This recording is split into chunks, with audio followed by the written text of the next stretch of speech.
Hey folks, it's Nate. Thanks for joining me at the Art Table again today. The topic of today's video was inspired by a discussion that took place during the 200th episode of the Every Frame a Pause podcast. Early in the second stage of that podcast, the hosts debate the question of what is a story. The hosts and their guests propose several different potential definitions for what makes a story a story. As a storyteller, this is a question that interests me a great deal. I don't intend to rehash the entire debate that takes place in that episode here. Instead, I've linked to the relevant video in the comments down below, and you can take a look at that if you are interested. Rather, in this video, I want to offer my own definition, step by step, and explain why I think each of these ingredients is an important part of a story. I think this is important because you cannot build a house unless you know what a house is supposed to be. By the same token, you cannot tell a story unless you know what a story is supposed to be. So, without further ado, let's take a look at each of the parts. The first important part of a story is a series of events. Contrary to what you might have heard from Lemony Snicket, these events are not necessarily unfortunate. Now, unfortunate events may make for a more entertaining story, but they are not the baseline requirement for a story. Sometimes a story is just telling what happened during a period of time so that other people will be in the know. Ocean-going ships maintain a ship's log for exactly this purpose. That log tells the story of a ship's travels, whether they are eventful or uneventful. Thus, my saying, I went out and I bought oil, I changed the oil in my car, I disposed of the old oil from my car, tells a story. Not a very interesting story, but a story nonetheless. The second vital part of a story is a point of view. A point of view is how we contextualize the events that are described to us. In Western storytelling, the point of view is usually referred to as the narrator, and we say that there are basically three types of narrators: a first person, a second person, and a third person narrator. The point of view is an important part of framing the story for us. It tells us how we are to relate to a series of events.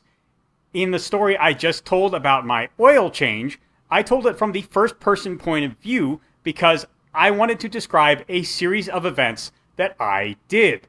On the other hand, if I wanted to describe a series of events that you did and had forgotten about, I would say you went out and bought oil. You changed the oil in your car. You disposed of the old oil.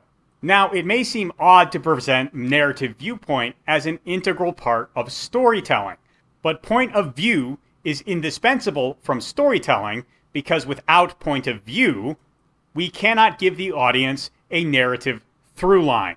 Without a narrator, there is not a narrative to your story. There is only a series of events. If I say that Rome fell in 410, the bubonic plague began in 1346, and last Tuesday I changed the oil in my car after work, there is no obvious narrative through line because there's nothing framing these events together. When I explain what you or I did during an oil change, it is my point of view or your point of view that connects these events. Now, you don't have to connect events through a single point of view. There are other ways to connect them, but the connection is always built by the narrator. For example, if we had the ship's log of a ship that had existed since the fall of Rome and had observed the fall of Rome, the bubonic plague, and my changing of my car's oil, then yes, we could bring those three events together and form a story. But without a narrative viewpoint to tie these events together, we don't actually have a story, we just have events. The fourth thing that is needed for a story is a storyteller. Now, this may sound a lot like a narrative point of view and a narrative through line, but it is not, in fact, the same thing. A narrative point of view and a narrative through line is created by the storyteller, but it is not the same thing. Homer was not any of the mythic figures that he presents in either of his epic poems. By the same token, J.R.R. Tolkien was not an elf or a hobbit, or a wizard, even though he may have thought of himself as something of a hobbit.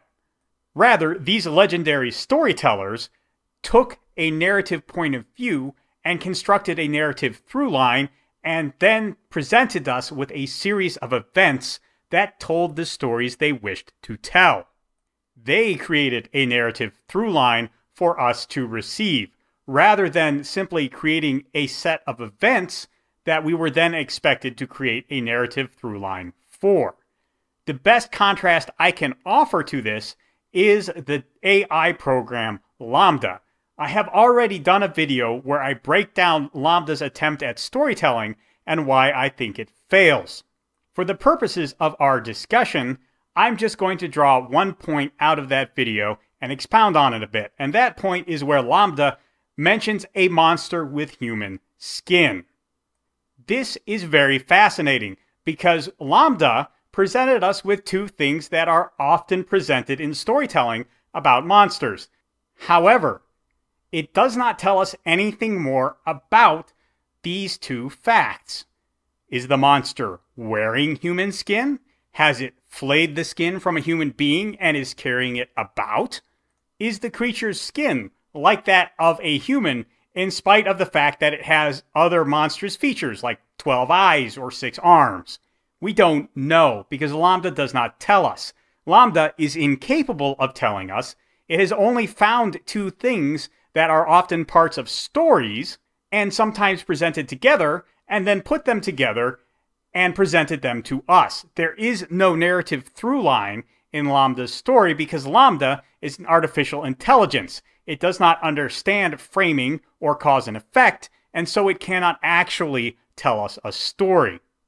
If you stumble across a series of events and you attempt to connect them in some way, such as, for example, the events that I gave you earlier, the fall of Rome, the bubonic plague, and my oil change, you are becoming the storyteller. The existence of these events on their own is not a story. LaMDA failed to explain the two elements of its story in a way that creates narrative. And if you choose any one of the narratives that I chose to frame that story, well then you are becoming the storyteller rather than LaMDA.